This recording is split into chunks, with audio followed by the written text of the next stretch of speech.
स्वागत है आप सभी का हमारे चैनल पर। पिछली क्लास में हमने बौद्ध धर्म वाला चैप्टर आपका पूरा कर लिया था। 130 के लगभग हमने वहाँ पर उस चैप्टर के क्वेश्चंस किए थे। काफ़ी डेप्थ में हमने चीज़ों को डिस्कस भी किया था, तो वो चैप्टर आपको काफ़ी अच्छे से क्लियर हो गया होगा। अब इसके अलावा उसकी PDF आपको हमारी वेबसाइट पर मिल जाएगी, जिसकी लिंक इस वीडियो के डिस्क्रिप्शन में है, और यहीं से आप टेलीग्राम चैनल भी अवश्य ज्वाइन कर लीजिए। आज की इस क्लास में हम अपना नया चैप्टर स्टार्ट करेंगे और आपका नया चैप्टर है जैन धर्म। तो देखिए, UPSC और RPSC दोनों का ही बहुत ही फेवरेट टॉपिक है जैन धर्म। एक एक करके सारी चीज़ों को हम यहाँ पर कवर करेंगे और काफ़ी डेप्थ में जाके चीज़ों को डिस्कस करेंगे। शुरुआत करते हैं अपने पहले प्रश्न के साथ। जैन धर्म के संस्थापक हैं, ऑप्शन है A Arya Sudharma, B Mahavir Swami, C Parshvanath, या ऑप्शन D ऋषभदेव। तो देखिए, कई लोग कंफ्यूज होते हैं और वो महावीर स्वामी को मान करके चलते हैं, लेकिन इसका सही उत्तर है ऑप्शन नंबर D ऋषभदेव। भगवान ऋषभदेव जो हैं वे, या इन्हें आप आदिनाथ के नाम से भी जानते हैं। इसके अलावा इन्हें और किस नाम से जानते हैं? आदिनाथ। ये क्या हैं? जैन धर्म के संस्थापक हैं और प्रथम तीर्थंकर भी हैं। इसके अलावा फिर कुछ मुख्य आ जाते हैं, जिनमें से आपके कौन कौन से हैं देखिए। तो 21वें गुरु नेमिनाथ हुए। इसके अलावा यदि हम बात करें, 22वें अरिष्ट नेमि हुए और 23वें पार्श्वनाथ जी हुए। कौन से हैं पार्श्वनाथ जी? पार्श्वनाथ जी हैं 23वें। तो ये भी आप यहाँ पर याद रखिएगा। और फिर उसके बाद आपके पास 24 पे होते हैं महावीर स्वामी। इस प्रकार से इस पूरी बात को आपको यहाँ पर याद रखना है। अब देखिए, यदि हम बात करें तो संस्थापक ऋषभदेव थे या आदिनाथ थे। फिर पार्श्वनाथ जी जो थे, उनको सम्मेद पर्वत पर ज्ञान की प्राप्ति होती है, और पार्श्वनाथ जी अपने क्या देते हैं? 4 व्रत देते हैं। कौन कौन से? सत्य, अहिंसा, अस्तेय, अपरिग्रह। उनकी हम आगे बात करेंगे। फिर हम डिटेल में बात करेंगे महावीर स्वामी की। अब देखिए, यहाँ पर यदि हम देखें तो जैन धर्म के मूल संस्थापक या प्रवर्तक प्रथम तीर्थंकर ऋषभदेव या आदिनाथ माने जाते हैं। महावीर स्वामी जैन धर्म के 24वें तीर्थंकर थे, जिन्होंने 6ठी शताब्दी ईसा पूर्व में जैन धर्म का प्रसार किया। सर्वाधिक जो डिटेल्स हैं या जो जानकारी है जैन धर्म के बारे में, वो उनके 23वें और 24वें गुरु या 23वें और 24वें तीर्थंकर जो हैं उनके बारे में मिलती है, यानी कि पार्श्वनाथ जी के बारे में और महावीर स्वामी के बारे में। इन लोगों के बारे में जैन धर्म से ज़्यादा जानकारियाँ प्राप्त होती हैं। अब अगला प्रश्न देखते हैं।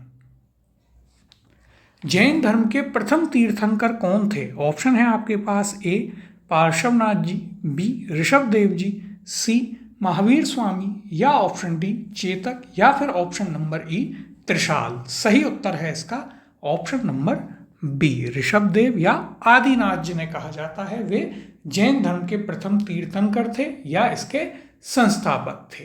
फिर देखिए, और भी अन्य नाम आते हैं यहाँ पर, जैसे अजितनाथ, संभवनाथ, पदमप्रभ, सुपार्श्वनाथ, मल्लीनाथ जिन्हें महिला कहा जाता है, नमीनाथ, नेमिनाथ, पार्श्वनाथ और महावीर स्वामी। इनसे रिलेटेड इनके अलग अलग जो हैं क्या होते हैं, इनके प्रतीक चिन्ह भी हैं। ऋषभदेव की यदि हम बात करें तो इनका चिन्ह क्या है? इनका चिन्ह है बैल।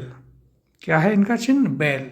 आगे जब यह प्रश्न आएगा तब हम यहाँ पर अच्छे से इसकी बात करेंगे काफ़ी डिटेल में। अब अगले प्रश्न की ओर चलते हैं, और देखिए यहाँ पर इसे जूम कर लेते हैं अच्छे से।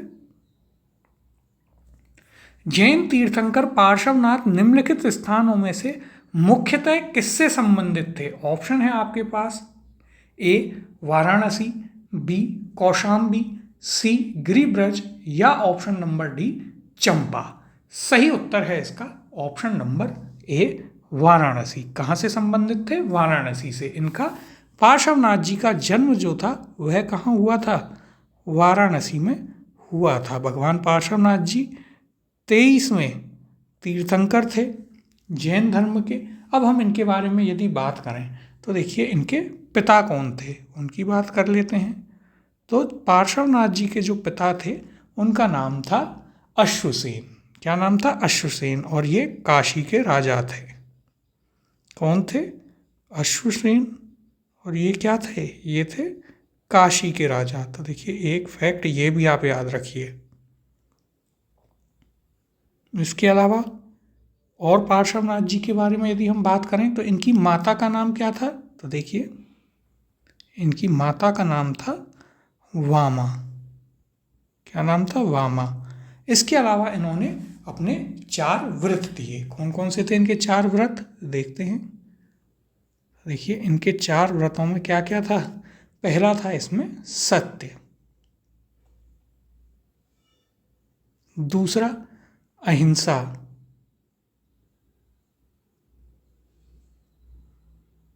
तीसरा अस्तेय यानी चोरी ना करना, और चौथा अपरिग्रह। क्या है? अपरिग्रह यानी चीज़ों का भंडारण ना करना, किसी चीज़ को ना जुटाना। ये जो है 4 व्रत थे जो कि पार्श्वनाथ जी ने दिए थे। अब देखिए यहाँ पर यदि हम बात करें तो पार्श्वनाथ 23वें जैन तीर्थंकर हैं। इनका जन्म वाराणसी के राजा अश्वसेन के यहाँ हुआ। इनकी माता का नाम वामा देवी था। इनका प्रतीक चिन्ह क्या है? सर्प। एक यह भी आप बात याद रखिएगा, जो अलग अलग हम आगे भी बात करेंगे कि किस तीर्थंकर का या किस जैन गुरु का कौन सा सिंबल है या कौन सा चिन्ह है। अगला प्रश्न है, सूची 1 को सूची 2 से सम्मिलित कीजिए तथा नीचे दिए गए कूट से सही उत्तर चुनिए। सूची 1 में तीर्थंकर हैं और सूची 2 में प्रतिमा लक्षण यानी कि क्या हो गया? वही चिन्ह दिए हुए हैं। अब यहाँ पर हम बात करेंगे इनकी। देखते हैं। देखिए यहाँ पर सूची 1 है आदिनाथ, मल्लीनाथ, पार्श्वनाथ और संभवनाथ। सूची 2 है वृषभ यानी बैल, अश्व, सर्प और जल कलश। तो देखिए अब इन्हें हम क्या करेंगे? सुमेलित करेंगे।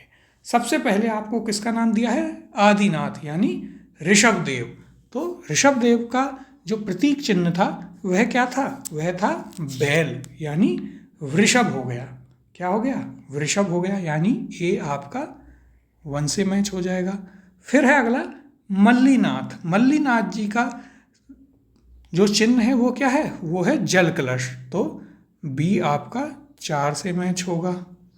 कैसे याद रखें? मल्लीनाथ महिला थी, तो कई ऐसे जैन ग्रंथों में ये साक्ष्य मिलते हैं कि ये महिला थी। तो महिलाएं पानी भरकर पुराने ज़माने में लाती थी कुओं से, तो उस प्रकार से कनेक्ट करके याद रख सकते हैं। पार्श्वनाथ जी, पार्श्वनाथ जी का सिंबल हमने अभी पढ़ा क्या था? सांप अर्थात सर्प। तो सी 3 से मैच हो जाएगा। और संभवनाथ, संभवनाथ का क्या था? संभवनाथ का था अश्व यानी घोड़ा। तो डी आपका 2 से मैच हो जाएगा। हम यहाँ पर क्या बना आपका युग्म? देखते हैं। ए का 1, बी 4, सी 3, डी 2। 1 4 3 2 किस ऑप्शन में है? 1 4 3 2। तो देखिए option number A 1, B 4, C 3, D 2। तो सही उत्तर हो जाएगा इसका ऑप्शन नंबर ए। अब अगला प्रश्न देखते हैं। सूची 1 को एवं सूची 2 को सुमेलित कीजिए तथा नीचे दिए गए कूट से सही उत्तर चुनिए। सूची 1 में तीर्थंकर हैं और सूची 2 में उनके संज्ञान यानी उनके क्या हैं? उनके चिन्ह हैं।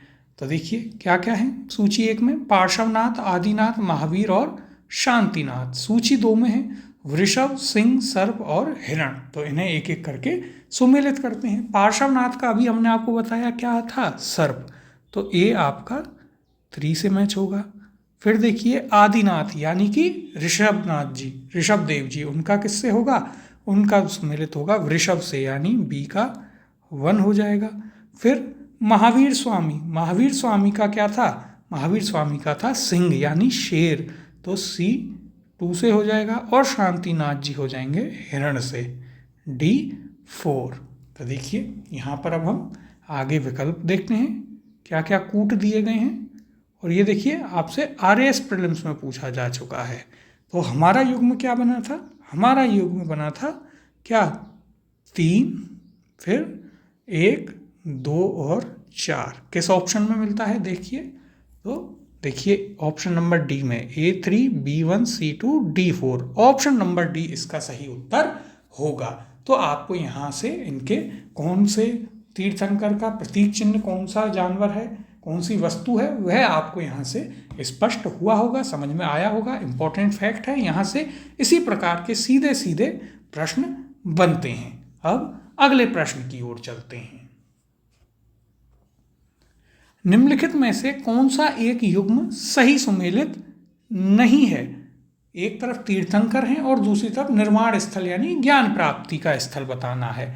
ए ऋषभनाथ अष्टापद, बी वासुपूज्य सम्मेश शिखर, सी नेमिनाथ उज्जयंत या डी महावीर पावापुरी। तो देखिए, हो सकता है कि आप यहाँ पर कंफ्यूज हो जाएं कि हमें तो आता ही नहीं है, आपने बताया ही नहीं कौन कौन से तीर्थंकर को कहाँ पर जो है निर्वाण प्राप्ति हुई और 24 हैं, कहाँ तक याद रखेंगे। लेकिन हमने आपको यह तो बताया है कि सम्मेश शिखर पर किसको ज्ञान प्राप्ति हुई थी? पार्श्वनाथ जी को। और यहाँ वासुपूज्य सम्मेश शिखर दे रखा है, यानी कि यह आपका असम्मिलित है। सही उत्तर होगा ऑप्शन नंबर बी। वासुपूज्य के स्थान पर क्या आएगा? वासुपूज्य के स्थान पर आएगा कौन सा? कौन आएगा यहाँ पर? सम्मेश शिखर में देखिए, सम्मेश शिखर से किसको ज्ञान प्राप्ति हुई थी? पार्श्वनाथ जी को। तो यहाँ पर तो आएंगे पार्श्वनाथ। और यदि बात करें वासुपूज्य की तो इन्हें आएगा कहाँ से? चंपापुरी। कहाँ? चंपापुरी से। और बाकी के सभी एकदम सही सुमेलित हैं, तो उन्हें भी आप याद कर लीजिएगा। अब यहाँ पर यदि हम देखें तो देखिए, वासुपूज्य जैन धर्म के 12वें तीर्थंकर थे। इनको निर्वाण चंपापुरी में प्राप्त हुआ था। शेष सभी सही सुमेलित हैं। यही चीज हमने भी आपको ऊपर बताई थी। अब अगला प्रश्न है, सूची 1 को सूची 2 से सुमेलित कीजिए तथा सूचियों के नीचे दिए गए कूट से सही उत्तर का चयन कीजिए। सूची 1 में स्थल हैं, सूची 2 में उनसे संबंधित तीर्थंकर हैं। सूची 1 देखते हैं, श्रावस्ती, काकंदी, अयोध्या, पबोसा। सूची 2 में देखते हैं, ऋषभनाथ, पदम प्रभु, सुविधिनाथ और संभवनाथ। अब एक एक करके हम इन्हें क्या करेंगे? सुमेलित करेंगे। तो देखिए, सबसे पहले है श्रावस्ती। श्रावस्ती जैन धर्म में किससे संबंधित है? तो यह संबंधित है संभवनाथ जी से। तो ए का 4 हो जाएगा। फिर काकंदी, काकंदी संबंधित है आपके किससे? सुविधिनाथ से। तो ये आपका बी का 3 हो जाएगा। फिर देखिए अयोध्या, अयोध्या संबंधित रही ऋषभनाथ जी से, यानी सी का 1 हो जाएगा। और पबोसा होगा पदम प्रभु से, तो डी का हो जाएगा 2। क्या युग्म बना है? ए का 4 है, बी का 3 है, C1 D2 4 3 1 2। किस ऑप्शन में है 4 3 1 2? तो देखिए option number C, A4 B3 C1 D2। Option number C यहाँ पर आपका सही उत्तर होगा। अब अगले प्रश्न की ओर चलते हैं।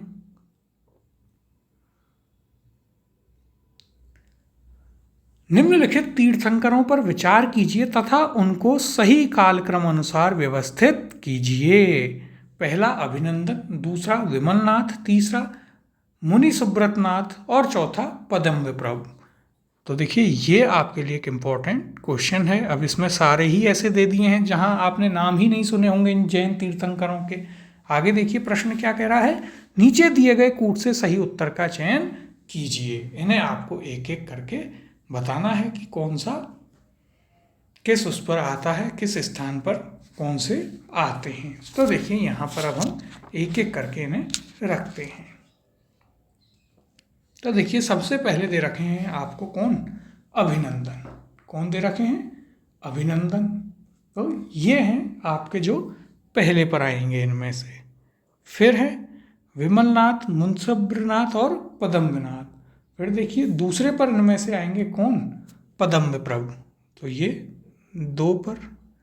तीसरे नंबर पर आपका कौन आएगा? तीसरे पर आएंगे विमलनाथ जी और चौथे पर आएंगे मुनि सुब्रतनाथ। अब देखिए इस टाइप के जो क्वेश्चन होते हैं वो बहुत ही ज़्यादा कि बिल्कुल ही अंदर जाके जब आपको 24 के 24 तीर्थंकर के नाम याद हों तब आप इन्हें कर सकते हैं, लेकिन आपको इतना परेशान होने की आवश्यकता नहीं है। यदि इस टाइप का एक आध प्रश्न आता भी है तो आप उसे छोड़ सकते हैं, क्योंकि इतना आप 24 तीर्थंकरों के नाम कहाँ तक इसमें याद रखेंगे। देखिए अब इनको हमने कैसे किया, यदि हम बात करें तो देखिए सबसे पहले हमने दिया अभिनंदन जी को, किसको, तो ये चौथे तीर्थंकर थे। कौन से थे, चौथे। फिर पद्मप्रभ, ये आपके छठवें तीर्थंकर थे। उसके बाद विमलनाथ जी आपके 13वें थे, और मुनि सुब्रत नाथ जो थे वो आपके 20वें तीर्थंकर थे। लेकिन आपको सभी 24 के 24 याद नहीं रखने हैं। यदि कभी कभार ऐसे प्रश्न वैसे पूछे नहीं जाते हैं, क्योंकि 24 के 24 तीर्थंकर कौन याद करेगा, लेकिन एग्जामिनर है, उसे भी वो है कि एक प्रश्न ऐसा डालना है जो कोई कर ही ना पाए, तो वो इस टाइप के क्वेश्चन भी दे देता है। सही उत्तर देखिए यहाँ पर हो जाएगा option number A, 1 4 2 3।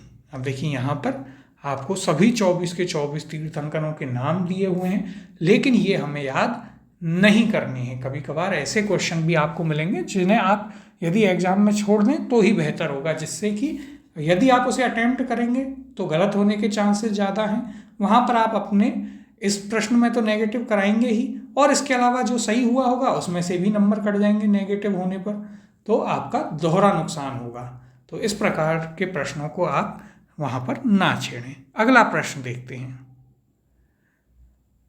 Mahavir Swami का जन्म कहाँ हुआ था? ऑप्शन है ए कुंडग्राम में, बी पाटलिपुत्र में, सी मगध में, या ऑप्शन नंबर डी वैशाली में। सही उत्तर है इसका ऑप्शन नंबर ए कुंडग्राम में। महावीर स्वामी का जन्म कहाँ होता है? कुंडग्राम में। ये क्या थे, कुंडग्राम कहाँ है? देखिए पहली चीज़ कुंडग्राम है आपका बिहार में, 24वें तीर्थंकर थे। अब हम इनकी बात कर लेते हैं। देखिए तो यदि हम बात करें, सबसे पहले इनका दूसरा नाम या बचपन का नाम क्या था? वर्धमान स्वामी। क्या था? वर्धमान। राजस्थान में तो वर्धमान महावीर ओपन यूनिवर्सिटी भी है, तो वहाँ से आप याद रखें। जन्म होता है इनका कब? 540 ईसा पूर्व, 540 बीसी में इनका जन्म होता है। कहाँ? कुंडग्राम बिहार में होता है। फिर यदि हम बात करें इनके पिता की, तो देखिए इनके पिता कौन थे? इनके पिता का नाम था सिद्धार्थ। क्या नाम था इनके पिता का? सिद्धार्थ। और यदि बात करें माता की, माता जी कौन थी? तो इनकी माता का नाम था त्रिशाला, जो कि लिच्छवी शासक चेटक की बहन थी। क्या नाम था? त्रिशाला। माता का नाम था त्रिशाला। और देखिए एक और चीज़ याद रखिए इनके बारे में, कि ये लिच्छवी का जो शासक था,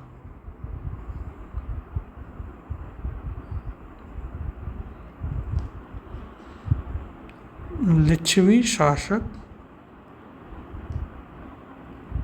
चेटक की बहन थी, महावीर स्वामी की जो माता थी त्रिशाला वे। अब यदि हम बात करें तो और आगे देखिए इसमें इनकी पत्नी कौन थी? तो देखिए इनकी पत्नी का नाम था यशोदा। क्या नाम था पत्नी का? यशोदा। फिर इनकी पुत्री थी, उनका नाम था प्रियदर्शनी। पुत्री थी और पुत्री का नाम क्या था? प्रियदर्शनी।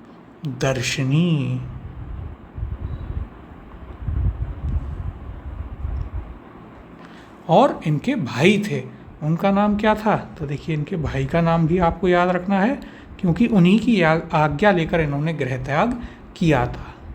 नंदीवर्धन। वर्धन वंश जब हम पढ़ते हैं, वर्धन डायनेस्टी, तब इनका नाम आता है। तो नंदीवर्धन कौन थे? इनके भाई थे, और इन्हीं की आज्ञा से गृह त्याग महावीर स्वामी ने किया था। तो देखिए यहाँ पर कौन कौन से फैक्ट्स हैं जो आपको याद रखने हैं महावीर स्वामी के बारे में। सबसे पहला क्या है? जन्म कहाँ हुआ? कुंडग्राम बिहार में। बचपन का नाम वर्धमान था। 540 बीसी में जन्म होता है। माता का नाम त्रिशाला था, जो कि लिच्छवी शासक चेटक की बहन थी। पत्नी का नाम यशोदा था। पुत्री का नाम प्रियदर्शनी था, और इनके भाई का नाम नंदीवर्धन था, जिनकी आज्ञा लेकर इन्होंने गृह त्याग किया था। अब देखिए यहाँ पर हम इसकी चर्चा कर लेते हैं इनके बारे में पूरी। तो देखिए महावीर स्वामी का जन्म कुंडग्राम या कुंडलपुर में हुआ था, वैशाली के निकट है बिहार में। देखिए यहाँ 599 दे रखा है, लेकिन एनसीईआरटी की किताबों में आपको 540 मिलेगा, और सभी एग्ज़ाम जो होते हैं यूपीएससी हो कोई भी हो वो एनसीईआरटी को ही सही मानते हैं। तो 540 आप याद रखिए। उनकी माता त्रिशाला वैशाली के लिच्छवी गणराज्य के प्रमुख चेटक की बहन थी, जो हमने आपको ऊपर बताया। पिता सिद्धार्थ ज्ञात्रक क्षत्रियों के संघ के प्रधान थे। उनके बड़े भाई नंदीवर्धन थे। कुछ प्राचीन संस्करण की एनसीईआरटी पुस्तकों में इनका जन्म 540 ईसा पूर्व बताया गया है। यही आपको यहाँ पर याद रखना है। कितना? 540 बीसी, 540 ईसा पूर्व। अब यहाँ पर हम अगले प्रश्न की ओर चलते हैं। तो देखिए इंपॉर्टेंट फैक्ट जो थे इनके बारे में आपको क्लियर हो गए। महावीर स्वामी के बारे में आगे और जैसे जैसे चीज़ें आएंगी वहाँ इनके बारे में हम डिटेल में बात करेंगे। अब अगले प्रश्न की ओर चलते हैं। कुंडलपुर जन्म स्थान है। ऑप्शन है ए सम्राट अशोक का, बी गौतम बुद्ध का, सी महावीर स्वामी का, या ऑप्शन डी चैतन्य महाप्रभु का। तो देखिए सही उत्तर है इसका ऑप्शन नंबर सी महावीर स्वामी का। अगला प्रश्न है जैन धर्म के प्रवर्तक महावीर जी का मोक्ष स्थान कहाँ स्थित है। ऑप्शन है आपके पास ए मनेर में, बी राजगीर में, सी पावापुरी में, या ऑप्शन नंबर डी जालन फोर्ट में। सही उत्तर है इसका option number C Pawapuri Bihar में है और यहीं पर महावीर स्वामी का निधन हुआ था। तो आपको यह स्थान याद रखना है। महावीर स्वामी का निधन कहाँ हुआ? बिहार के पावापुरी में 72 वर्ष की आयु में इनकी मृत्यु हुई थी। तो आप ये चीज़ भी यहाँ पर याद रखिएगा कि 72 वर्ष की आयु में ये इनका निधन हो गया था। बिहार पावापुरी में इनकी मृत्यु हुई थी। तो यहाँ पर हम यदि हम चर्चा करें तो देखिए क्या कहा गया है। जैन धर्म के प्रवर्तक महावीर स्वामी का मोक्ष स्थान या निर्माण पावापुरी में स्थित है। बिहार शरीफ से लगभग 8 किलोमीटर दक्षिण पूर्व में स्थित पावापुरी जैनियों का एक प्रमुख तीर्थ स्थल है। पावापुरी बिहार के नालंदा से लगभग 25 किलोमीटर दूर है और भगवान महावीर ने 527 ईसा पूर्व अर्थात 72 वर्ष की आयु में बिहार के पावापुरी में कार्तिक कृष्ण अमावस्या को निर्माण या मोक्ष प्राप्त किया था। अब अगला प्रश्न देखते हैं। महावीर जैन की मृत्यु निम्नलिखित में से किस नगर में हुई। ऑप्शन है ए राजगीर में, बी सांची में, सी पावापुरी में, या ऑप्शन डी समस्तीपुर में। सही उत्तर है इसका option number C Pawapuri Bihar. कितने वर्ष की आयु? 72 वर्ष की आयु में। अगला प्रश्न है तीर्थंकर शब्द संबंधित है। ऑप्शन है ए बौद्ध से, बी ईसाई से, सी हिंदू से, या ऑप्शन डी जैन से। तो देखिए हम सभी जानते हैं तीर्थंकर होते हैं जैन धर्म में। ऑप्शन नंबर डी इसका सही उत्तर होगा। कुल कितने तीर्थंकर हैं? 24 तीर्थंकर। सबसे पहले कौन से थे? ऋषभदेव। उसके बाद 23 में कौन से हुए? पार्श्वनाथ। और 24 में हुए आपके पास कौन? महावीर स्वामी। अब देखिए यहाँ पर तीर्थंकर शब्द जैन धर्म से संबंधित है। जैन धर्म में कुल 24 तीर्थंकर माने जाते हैं जिन्होंने समय समय पर जैन धर्म का प्रचार प्रसार किया। जैन धर्म के प्रथम तीर्थंकर कौन थे? ऋषभदेव। तथा अंतिम तीर्थंकर या 24वें महावीर स्वामी थे। जो चीज़ें हमने आपको शुरुआत में भी अभी बताई जब हमने ये चैप्टर आपका स्टार्ट किया। अब अगले प्रश्न की ओर चलते हैं। जैन तीर्थंकरों के क्रम में अंतिम कौन था? ऑप्शन दिए गए हैं ए पार्श्वनाथ, बी ऋषभदेव, सी महावीर स्वामी, या ऑप्शन डी मणि सुव्रत। और देखिए ये यूपीएससी प्रीलिम्स में भी पूछा गया। सही उत्तर है इसका ऑप्शन नंबर सी महावीर स्वामी जो हैं वे जैन तीर्थंकरों के क्रम में अंतिम थे। कौन से नंबर पे थे महावीर स्वामी? तो ये थे 24वें तीर्थंकर। ऋषभदेव जी या आदिनाथ जी पहले थे और पार्श्वनाथ जी 23वें तीर्थंकर थे। और इसके अलावा हमने महावीर स्वामी के बारे में आपको कई चीज़ें भी बताई, जैसे क्या क्या? तो इनका जन्म 540 बीसी में होता है। कहाँ? कुंडलवन या कुंडलग्राम बिहार में। इनके बचपन का नाम वर्धमान था और पिता के नाम सिद्धार्थ था। माता का नाम त्रिशाला था जो कि लिच्छावी शासक चेटक की बहन थी। इनकी पत्नी यशोदा थी। पुत्री का नाम प्रियदर्शनी था और इनके भाई का नाम था नंदीवर्धन, जिनकी आज्ञा लेकर ये अपना गृह त्याग करते हैं। इसके अलावा यदि हम बात करें तो देखिए इन्होंने अपने गृह त्याग के 13 महीने बाद वस्त्र त्याग दिए थे और 30 वर्ष की आयु में गृह त्याग किया। 42 वर्ष की आयु में इन्हें जुम्बिका गांव में ऋजुपालिका नदी के तट पर साल वृक्ष के नीचे ज्ञान की प्राप्ति होती है और इन्होंने सबसे पहले 11 ब्राह्मणों को अपना उपदेश दिया जिन्हें गणधर कहा जाता है। इसके अलावा अब बाकी बातें देखिए, जैसे जैसे चीज़ें आएंगी तब हम इनके बारे में और डिटेल में आपको बताते जाएंगे कि मृत्यु के समय सिर्फ एक गणधर था जो कि सुधर्मन जो था वह जीवित था। प्रिय शिष्य इनका जमाली था जो जिसकी शादी इनकी बेटी से हुई थी, इनका दामाद था। और इनके विरुद्ध पहला विद्रोह भी जमाली करता है, दूसरा तीसगुप्त करता है। इनके बारे में हम काफ़ी चर्चा करेंगे, सारी चीज़ें आपको वहाँ पर हम एक एक करके बताएंगे। अगला प्रश्न है, निम्नलिखित में से कौन एक जैन तीर्थंकर नहीं था? ऑप्शन है ए चंद्रप्रभु, बी नाथ मुनि, सी नेमी या ऑप्शन डी संभव। तो देखिए सही उत्तर है यहाँ पर ऑप्शन नंबर बी नाथ मुनि। नाथ मुनि जो हैं वे जैन तीर्थंकर नहीं रहे। अगला प्रश्न है, प्रभासगिरी जिनका तीर्थ स्थल है वे हैं, ऑप्शन है ए बौद्ध, बी जैन, सी शैव या ऑप्शन डी वैष्णव। सही उत्तर है यहाँ पर ऑप्शन नंबर बी। प्रभासगिरी एक जैन तीर्थ स्थल है। कहाँ पर है? तो ये है आपके उत्तर प्रदेश में।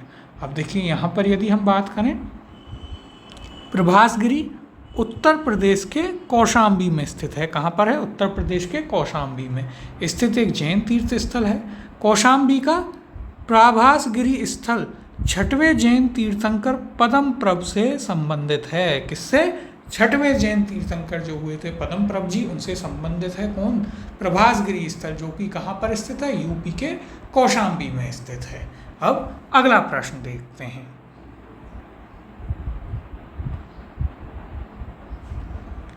जैन धर्म में पूर्ण ज्ञान के लिए क्या शब्द है? ऑप्शन है ए जिन, बी रत्न, सी कैवल्य या ऑप्शन डी निर्वाण। और यह आपसे यूपीएससी प्रीलिम्स में पूछा गया है। एक अच्छा क्वेश्चन है, इस प्रकार की चीज़ें कई बार पूछ ली जाती हैं। सही उत्तर है इसका ऑप्शन नंबर सी। जैसे निर्वाण प्राप्ति, ज्ञान प्राप्ति होती थी बौद्ध धर्म में, उसी प्रकार जैन धर्म में ज्ञान प्राप्ति को कहा जाता है कैवल्य। और जिन, जिससे जैन शब्द बना है, जिन का अर्थ होता है विजेता। क्या अर्थ होता है जिन का? विजेता। और कैवल्य का अर्थ होता है पूर्ण ज्ञान होना। अब देखिए यदि हम बात करें तो महावीर स्वामी ने 30 वर्ष की आयु में घर छोड़ दिया था। गृह त्याग उन्होंने 30 वर्ष की आयु में कर दिया था। फिर देखिए इसके बाद यदि हम बात करें तो गृह त्याग के 13वें महीने में उन्होंने वस्त्र त्याग दिए। तो देखिए एक चीज़ यह भी याद रखिएगा, अभी हमने आपको बताई भी थी सारी चीज़ें वर्बली, यहाँ पर लिखा देते हैं। गृह त्याग के 13 माह बाद क्या किया उन्होंने? वस्त्र त्याग दिए।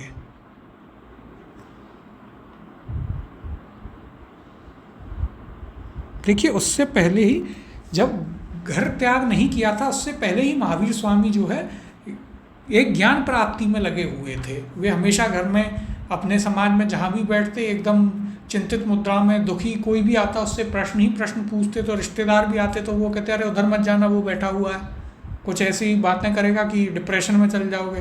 तो इस प्रकार से धीरे धीरे फिर जब उन्होंने अपने भाई से परमिशन ली, 30 वर्ष की आयु में गृह त्याग करते हैं। गृह त्याग के 13 महीने बाद वो अपने वस्त्र भी त्याग देते हैं।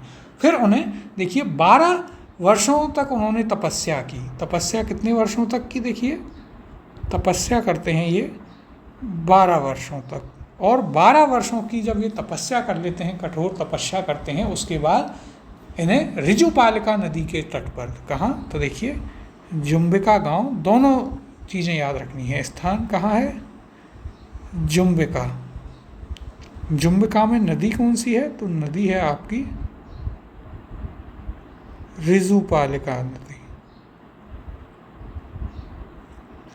ऋजुपालिका नदी के तट पर ज्ञान की प्राप्ति होती है आखिरकार इन्हें साल वृक्ष के नीचे।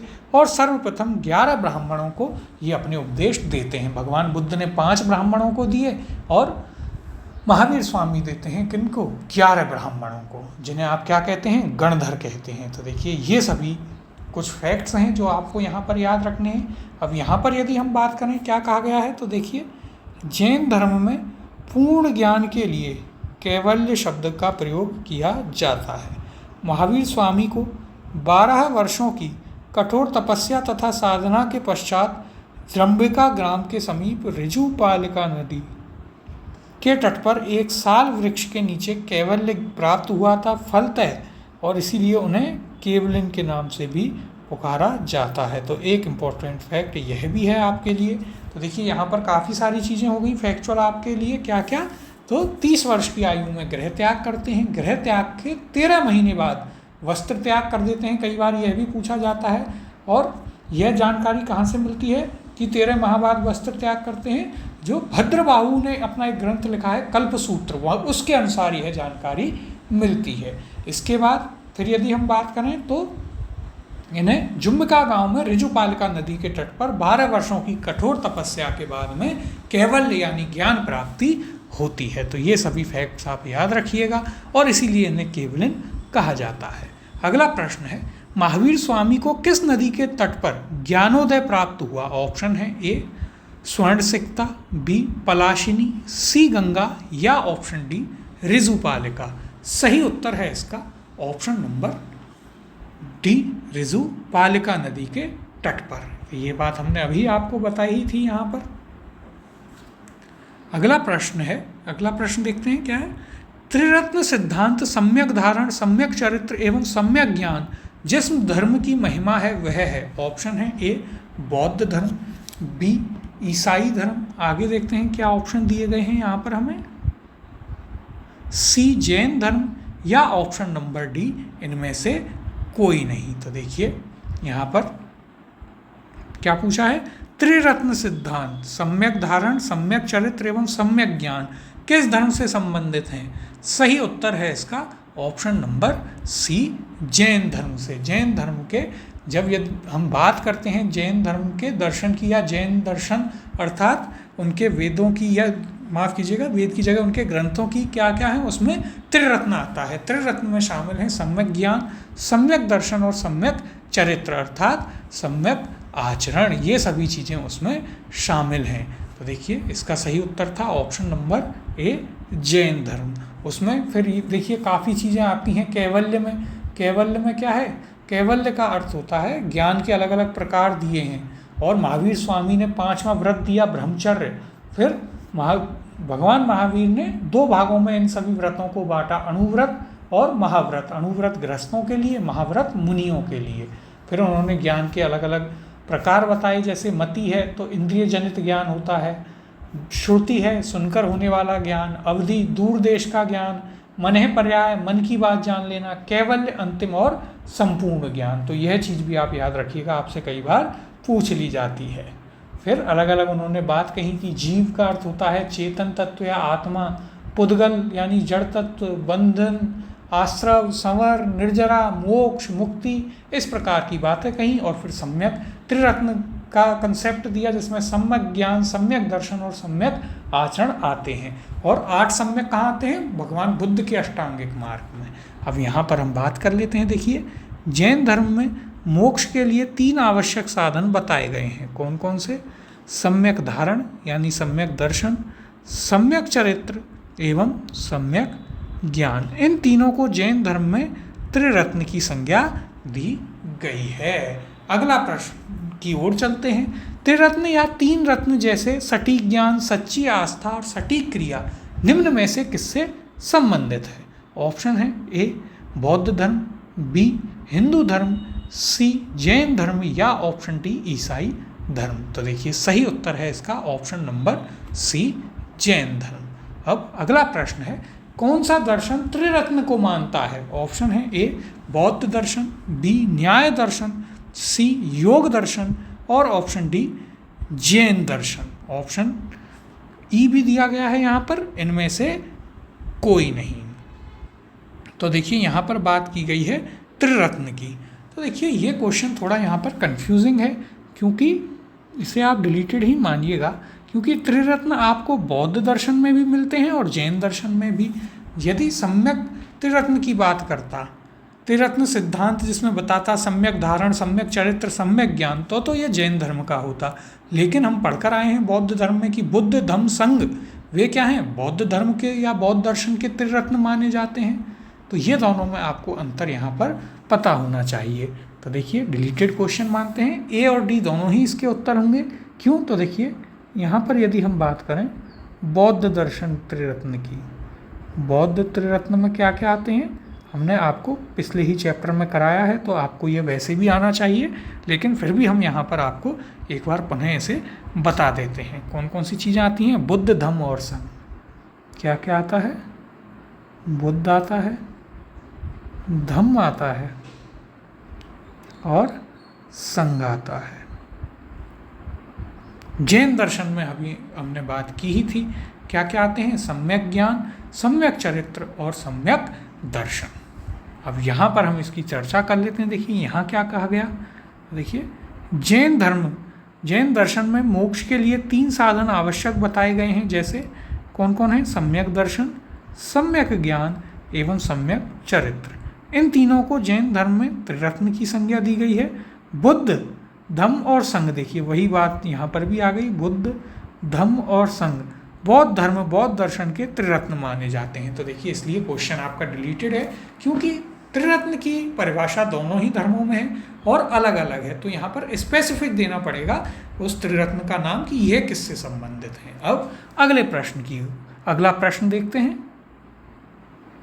अणुव्रत सिद्धांत का प्रतिपादन किया था। ऑप्शन है यहाँ पर आपके पास, ए महायान बौद्ध संप्रदाय ने, बी हीनयान बौद्ध संप्रदाय ने, सी जैन धर्म ने, या ऑप्शन डी लोकायत शाखा ने। तो देखिए यह आपसे यूपीएससी प्रीलिम्स में भी पूछा जा चुका है।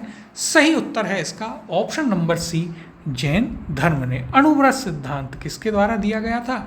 जैन धर्म के द्वारा यह सिद्धांत दिया गया था। हमने अभी आपको बताया कि देखिए महावीर स्वामी ने 5वां महाव्रत दिया, ठीक है। पहले 4 महाव्रतों की यदि हम बात करें तो देखिए हमने आपको 4 जो थे पहले वे किसके द्वारा? पार्श्वनाथ जी के द्वारा दिए गए थे। कौन कौन से, ये हमने आपको शुरुआत में ही बताए, पुनः एक बार बता देते हैं कौन कौन से हैं। तो वो हैं आपके सत्य, अहिंसा, अस्तेय और अपरिग्रह।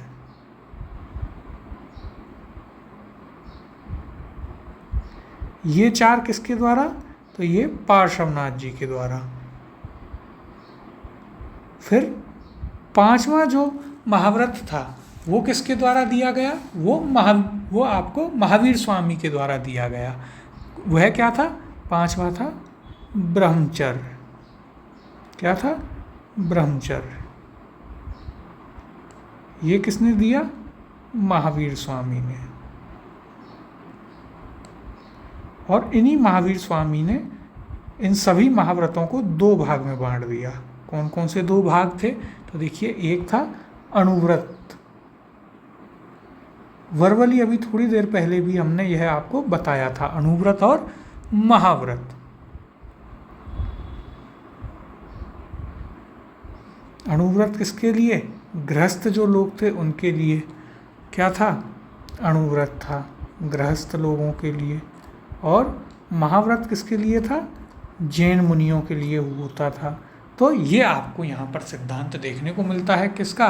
अणुव्रत और महाव्रत का।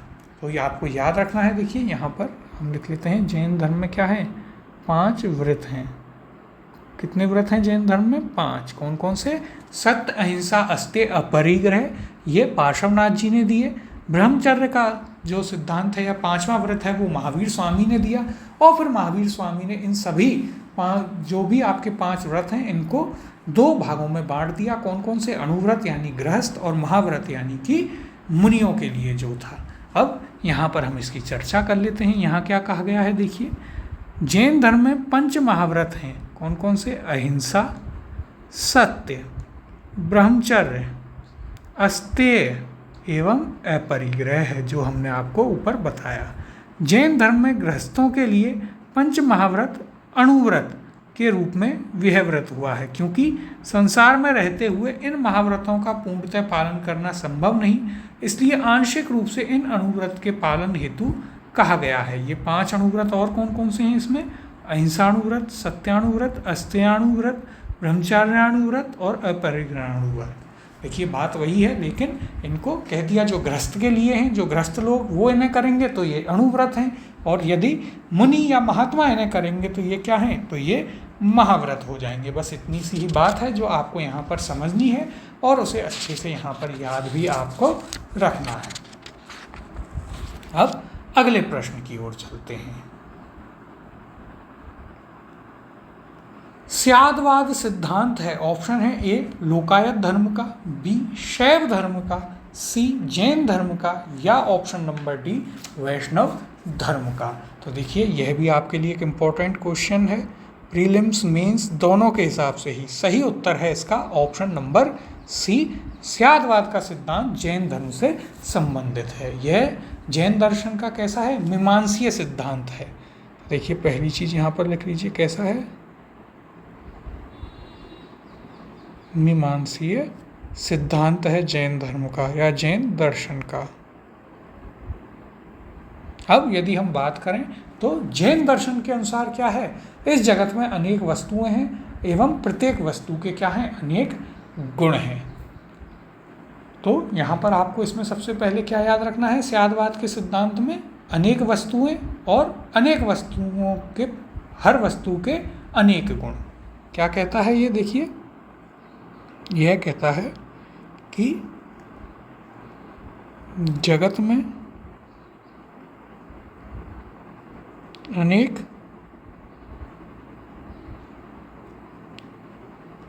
वस्तुएं हैं और प्रत्येक वस्तु के अनेक गुण हैं।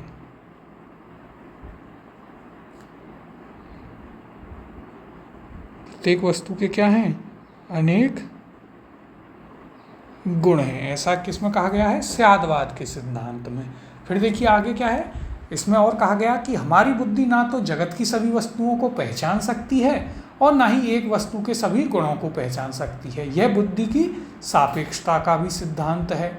यानी कि यह क्या कहता है कि हमारा ज्ञान सदैव देश काल परिस्थिति के सापेक्ष होता है। फिर जैन धर्म में इसे 7 जन्मांतों के उदाहरण से समझाया गया।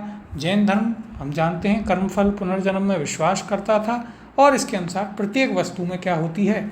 आत्मा होती है, और एक वस्तु में एक से अधिक आत्माएं भी होती हैं, यह भी इसमें कहा गया। तो देखिए एक चीज़ और यहाँ पर 2 चीज़ लिख लीजिए। क्या? एक तो कि प्रत्येक वस्तु में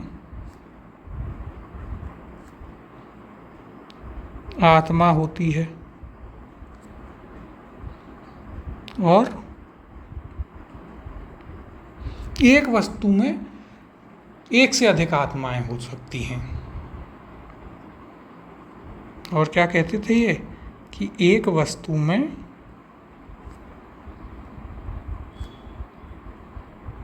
एक से अधिक आत्मा हो सकती हैं।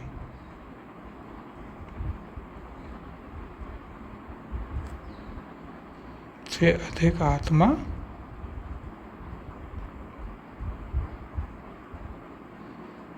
हो सकती है। अब यहाँ पर हम इस सिद्धांत की चर्चा कर लेते हैं। देखिए क्या कहा गया। महावीर स्वामी जैन धर्म के 24वें तीर्थंकर थे। इन्होंने वेदों की अपौरुषीयता स्वीकार करने से इनकार कर दिया तथा धार्मिक सामाजिक रूढ़ियों एवं पाखंडों का विरोध किया। उन्होंने आत्मवादियों तथा नास्तिकों के एकांतिक मतों को छोड़कर बीच का मार्ग अपनाया, जिसे अनेकांतवाद या स्यादवाद कहा गया है। स्यादवाद को सप्तभंगी न्याय के नाम से भी जाना जाता है। यह ज्ञान की सापेक्षता का सिद्धांत है। किसका? ज्ञान की सापेक्षता का सिद्धांत है, जिसमें क्या कहा गया है कि अनेक जगत में अनेक वस्तुएं हैं और प्रत्येक वस्तु के अनेक गुण हैं। हमारी जो बुद्धि है वह सभी गुणों को पहचाने, सभी वस्तुओं को पहचाने, ऐसा निश्चित नहीं है और यही बुद्धि या ज्ञान की सापेक्षता का सिद्धांत है। तो देखिए कुछ चीज़ें हमने आपको ऊपर बताई, कुछ चीज़ें आपको यहाँ मिल गई और यहाँ से आपका एक स्यादवाद सिद्धांत पूरा अच्छे से क्लियर हो गया। अब आपसे चाहे प्रीलिम्स में पूछे या आपसे इसे मेंस में लिखवाए, कहीं भी आपसे इसे पूछ ले, आप अच्छे से इस आंसर को कर पाएंगे। और ये चीज़ें देखिए, जो आर्ट है या फिर जो धर्म वाला पार्ट है, भक्ति आंदोलन है, इंडियन हिस्ट्री में ये सब ज़्यादा इम्पॉर्टेंट है क्योंकि ये बहुत फेवरेट टॉपिक हैं। यूपीएससी हो, आरपीएससी हो या कोई और स्टेट सर्विस कमीशन हो, उनके बहुत ही फेवरेट टॉपिक रहते हैं क्योंकि यहाँ से वो कितनी भी डेप्थ में जा सकते हैं और आपसे कैसा भी प्रश्न पूछ सकते हैं। अब अगला प्रश्न है, स्यादवाद संबंधित है, ऑप्शन है ए चारवाक से, बी जैन से, सी बौद्ध से या ऑप्शन डी सांख्य से। सही उत्तर है इसका ऑप्शन नंबर बी जैन से। और स्यादवाद का सिद्धांत अभी हमने आपको समझाया, क्या है ये? जैन धर्म का मीमांसीय सिद्धांत है। इसके अनुसार क्या होता है कि जगत में अनेक वस्तुएं हैं और प्रत्येक वस्तु के अनेक गुण हैं और जरूरी नहीं कि हमारी बुद्धि हर वस्तु को पहचाने और उस वस्तु के हर गुण को पहचान ले। इसे ही क्या कहा गया है? सापेक्षता का सिद्धांत कहा गया है। यही आपके स्यादवाद का सिद्धांत है। इसमें उन्होंने यह भी कहा कि प्रत्येक वस्तु में आत्मा होती है और एक वस्तु में एक से अधिक आत्माएं भी हो सकती हैं, ऐसा इनका मानना था। अब अगला प्रश्न देखते हैं।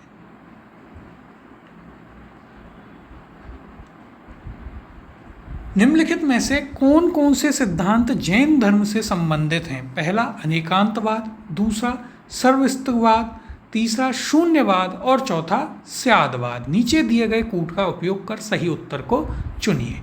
ऑप्शन है ए पहला एवं चौथा, ऑप्शन बी दूसरा एवं चौथा, ऑप्शन सी पहला दूसरा एवं तीसरा और ऑप्शन डी दूसरा एवं तीसरा। और यह आपसे आरएएस प्रीलिम्स में पूछा जा चुका है। अच्छा क्वेश्चन है, इसे भी अच्छे से समझते हुए करेंगे। तो देखिए पहले तो एक एक करके हम देखते हैं कौन कौन सा आपको यहाँ पर मिलता है और फिर उनके बारे में आपको डिटेल में भी बताएंगे कि यह सिद्धांत क्या कहता है जैन धर्म का। तो देखिए सबसे पहला है अनेकांतवाद। अनेकांतवाद तो यह आपको जैन धर्म में मिलता है।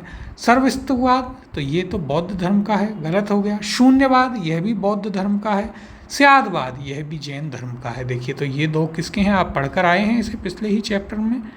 ये दो आपके बौद्ध धर्म के हैं, शून्यवाद और सर्वस्तित्ववाद। अब अनेकांतवाद और स्यादवाद यानी पहला और चौथा, तो सही उत्तर हो जाएगा ऑप्शन नंबर ए, पहला और चौथा यहाँ पर आपका सही उत्तर होगा।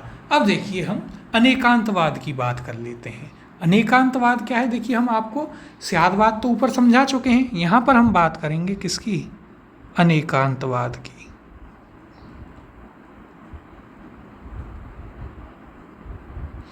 इसका सिद्धांत क्या कहता है? तो देखिए सबसे पहले ये कैसा है? जैन दर्शन का तत्वमीमांसीय सिद्धांत है। कैसा है? तत्वमीमांसीय।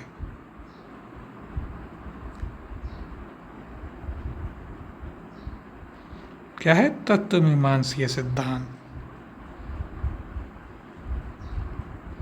फिर देखिए ये क्या कहता है? ये भी वही बात कहता है कि इस जगत में अनेक वस्तुएं हैं और प्रत्येक वस्तु में अनेक गुण हैं। ये क्या है? अनेकांतवाद का है और इनमें से कुछ गुण नित्य होते हैं, कुछ परिवर्तनशील होते हैं। तो देखिए यहाँ पर हम लिख लेते हैं क्या? तो वस्तुओं में, इसके अनुसार वस्तुओं में क्या हैं? अनेक गुण हैं,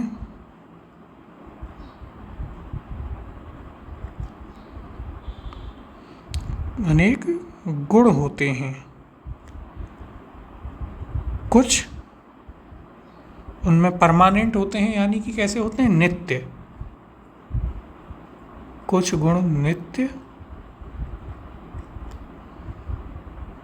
एवं कुछ कैसे होते हैं? एवं कुछ होते हैं परिवर्तनशील।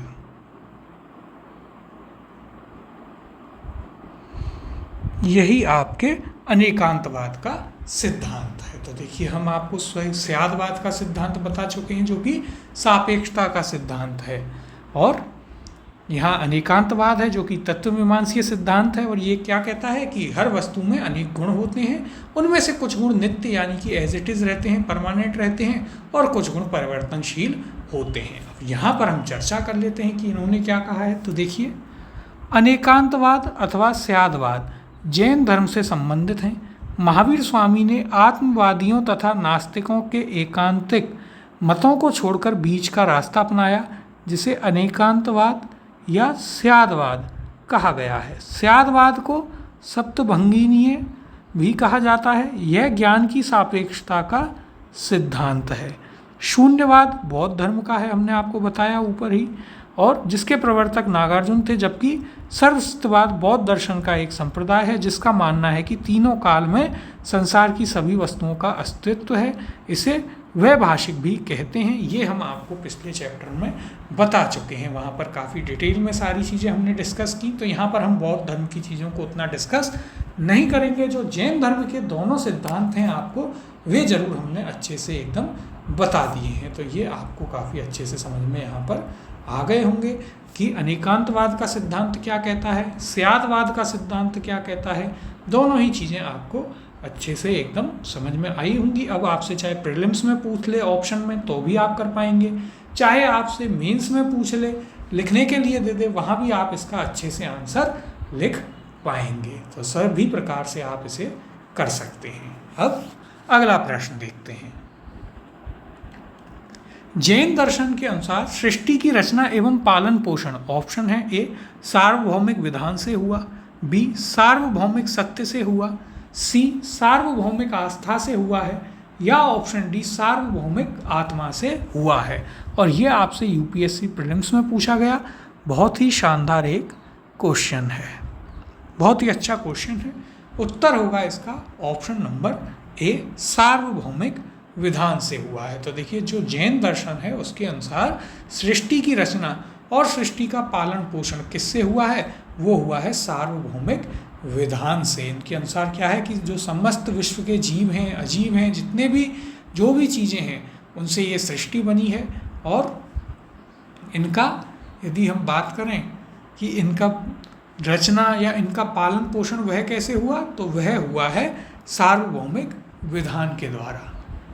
अब यहाँ पर हम इसकी चर्चा कर लेते हैं। देखिए अच्छे से कि क्या कहा गया है, इन चीज़ों को ध्यान से समझिएगा।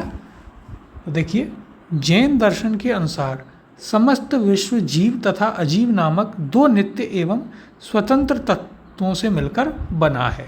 जीव चेतन तत्व है। कैसा तत्व है? जीव चेतन तत्व, जिसमें चेतना होती है, जबकि अजीव अचेतन जड़ तत्व है। यहाँ जीव से तात्पर्य उपनिषदों की सार्वभौमिक आत्मा से ना होकर व्यक्तिगत आत्मा से है। जैन मतानुसार आत्माएं अनेक होती हैं तथा सृष्टि के कण कण में जीवों का वास है। अतः यहाँ पर ए सही है, जिसमें उल्लिखित है कि जैन दर्शन के अनुसार सृष्टि की रचना एवं पालन पोषण सार्वभौमिक विधान से हुआ है और इसका कोई संचालक या नियंत्रणकर्ता नहीं है। ऐसा किसके अनुसार माना गया है? जैन दर्शन के अनुसार ऐसा माना गया है। तो देखिए, जैन दर्शन जो है वह देखिए अलग अलग उसमें लिखा गया है। जैसे ज्ञान के प्रकार अलग अलग हैं, फिर जीव यानी चेतन तत्व होता है, फिर एक पुद्गल होता है। पुद्गल का अर्थ होता है जैन दर्शन में जड़ तत्व।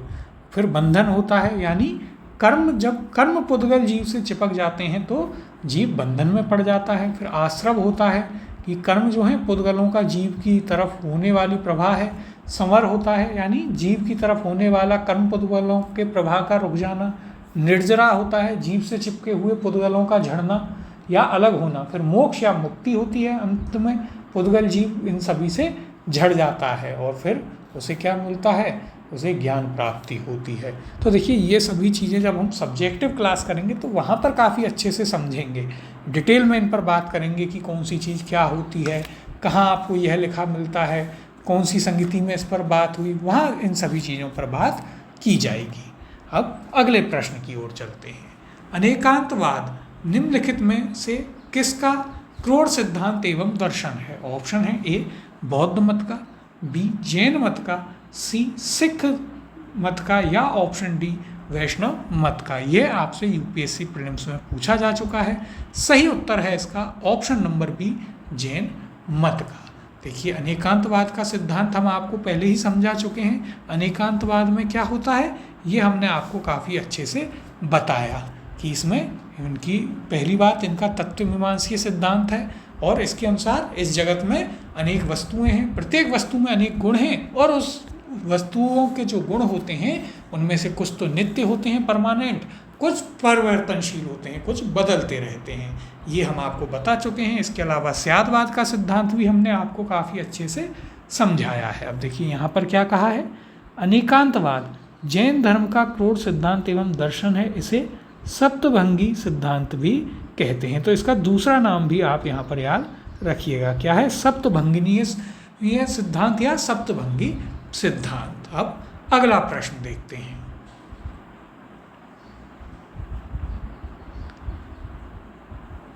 निम्नलिखित में से कौन सा धर्म विश्व विनाशकारी प्रलय की अवधारणा में विश्वास नहीं रखता? तो देखिए यह भी आपके लिए एक इम्पॉर्टेंट क्वेश्चन है।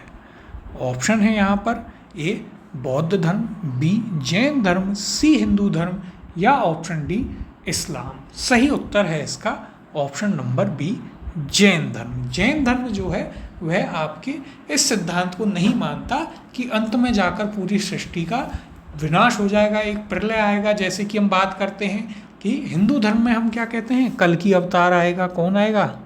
कल की अवतार। इस्लाम में मानते हैं कि पैगंबर मोहम्मद साहब बचाएंगे। बौद्ध धर्म क्या मानता है? मैत्रेय को मानता है। कल हमने आपको यह बताया था क्लास में। और जैन धर्म जो है वो इस बात में विश्वास नहीं करता, क्योंकि जैन धर्म में कोई भी ईश्वर को वो मानते ही नहीं है। तो ऐसा भी नहीं मानते कि कोई प्रलय आएगा और फिर उससे बचाने हमें ईश्वर का कोई अवतार आएगा। यहाँ पर यदि हम बात करें तो देखिए जैन धर्म में ईश्वर की कल्पना नहीं की गई है। इस धर्म के अनुसार जगत की सृष्टि नहीं की गई है। यह संसार नित्य और शाश्वत है, इसमें किसी समय प्रलय नहीं होता है। ऐसा किसका मानना है? जैन धर्म का मानना है।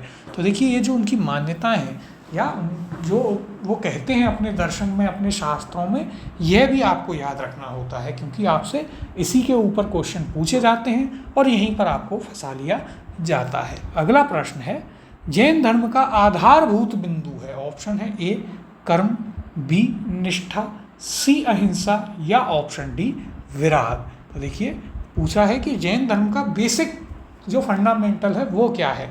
सही उत्तर है इसका ऑप्शन नंबर सी अहिंसा। क्या है जैन धर्म का आधारभूत बिंदु? अहिंसा है। वे किसी भी प्रकार की हिंसा में विश्वास नहीं रखते हैं।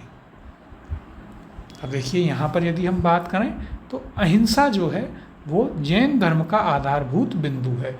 जैन धर्म में सम्यक चरित्र के अंतर्गत परिव्राजकों अथवा तापसों के लिए अहिंसा, सत्य, अस्तेय, ब्रह्मचर्य एवं अपरिग्रह नामक पंच महाव्रत की व्यवस्था की गई। जो हमने आपको बताया था कि जो अहिंसा, सत्य, अस्तेय और अपरिग्रह वाले 4 जो हैं व्रत वो किसके द्वारा दिए गए?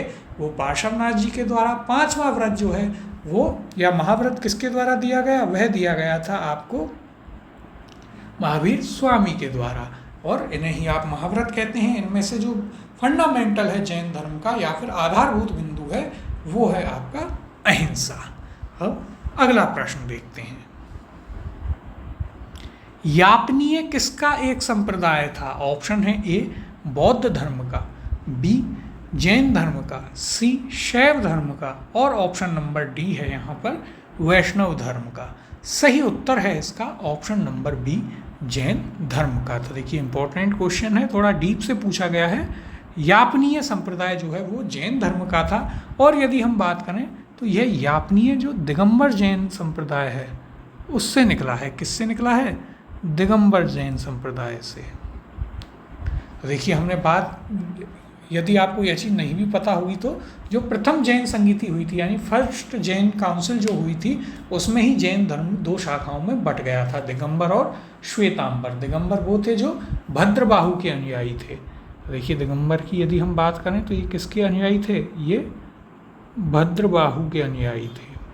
और इसके अलावा कैसे थे? रूढ़िवादी थे। रूढ़िवादी थे। फिर ये वस्त्र त्याग करते थे। क्या करते थे? वस्त्र त्याग कर देते थे। इसके अलावा रूढ़िवादी तो वही होंगे जो वस्त्र त्याग करेंगे। इसके अलावा ये अविवाहित रहते थे। कैसे रहते थे? अविवाहित। और इनका क्या मानना था कि महिलाओं को मोक्ष संभव नहीं है। क्या मानते थे? कि महिलाएं शामिल नहीं होनी चाहिए, वे साध्वी नहीं बन सकती, उन्हें मोक्ष प्रारंभ नहीं होगा। इसके अलावा ये आगम साहित्य को भी नहीं मानते। किसको नहीं मानते? आगम साहित्य। इसके बारे में भी हम आपको बताएंगे। लेकिन देखिए यहाँ पर आपको दिगंबरों के बारे में कुछ चीज़ें पता चली कि ये किसके फॉलोवर थे? भद्रबाहु के। रूढ़िवादी थे, वस्त्र त्यागते थे, अविवाहित रहते थे, महिलाओं को अलाउ नहीं करते थे और आगम साहित्य को भी ये लोग नहीं मानते हैं। और ये कब हुआ? ये होता है आपके फर्स्ट जैन संगीति में। इसका विभाजन होता है। वहाँ पर ये जैन धर्म जो है दो शाखाओं में बढ़ता है, दिगंबर और श्वेतांबर। तो यहाँ पर हमने आपको दिगंबर के बारे में बताया है, श्वेतांबर हम आपको आगे बताएंगे। यहाँ पर यदि हम इसकी चर्चा करें तो देखिए क्या कहा गया है यहाँ पर? यापनीय जैन धर्म का एक संप्रदाय था जिसकी उत्पत्ति यद्यपि दिगंबर संप्रदाय से हुई थी, तथापि यह संप्रदाय कतिपय श्वेतांबर मान्यताओं का भी पालन करता था। दोनों को मानता था, लेकिन निकला कहाँ से? दिगंबर जैन से।